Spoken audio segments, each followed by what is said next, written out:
بسم اللہ الرحمن الرحیم۔ شروع اللہ کے بابرکت نام سے جو دلوں کے بید خوب جانتا ہے۔ حضرت امام ابو حنیفہ رحمۃ اللہ علیہ فرماتے ہیں کہ مصائب گناہوں کا نتیجہ ہوتے ہیں۔ گناہگار کو یہ حق نہیں پہنچتا کہ وہ مصیبتوں کے نزول کے وقت واویلا کرے۔ جب اذان کی آواز سنو تو فوراً نماز کے لیے تیار ہو جاؤ اور نماز اول وقت میں پڑھا کرو۔ جس کو علم نے گناہوں سے باز نہ رکھا اس سے زیادہ زیاں کار کون ہوگا۔ ہمسائے کے ساتھ ہمیشہ اچھے سلوک سے پیش آؤ اور انہیں تنگ نہ کرو۔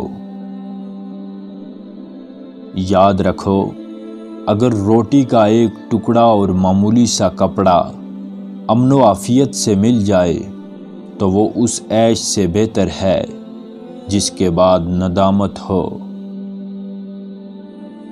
دوستی کرنے میں کوتاہی نہ کرنا اور کسی کو اپنا رازدار نہ بنانا اور کسی شخص کو آزمائے بغیر اس سے مصاحبت نہ کرنا۔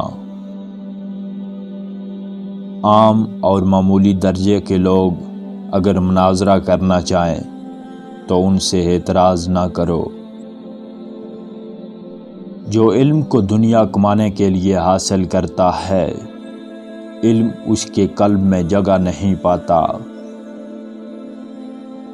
شاہی دربار میں نہ جاؤ، نہ مقرب بننے کی کوشش کرو، نہ امیروں سے میل جول رکھو، اس میں فائدہ کم اور نقصان زیادہ ہے۔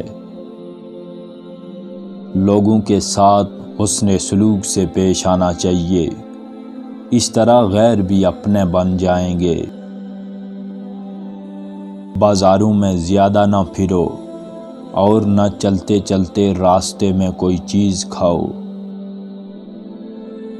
جب راستے میں چلو تو دائیں بائیں نہ جھانکو، نظر ہمیشہ نیچے اور سامنے رکھو۔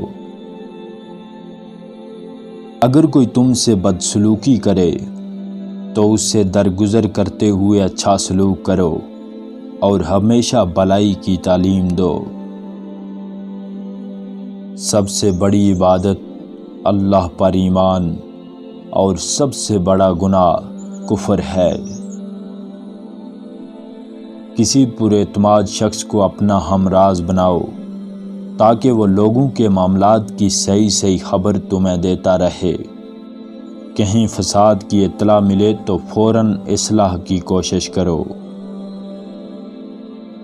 تم مسجد میں ہو یا اغیار کی محفل میں، اگر مسائل چھڑ جائیں تو لوگوں پر اپنا اختلاف ظاہر مت کرو۔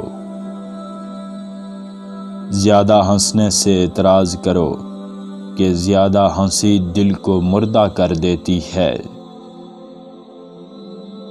کسی کا خوف تمہیں اظہار حق سے نہ روکے، چاہے سلطان وقت ہی کیوں نہ ہو۔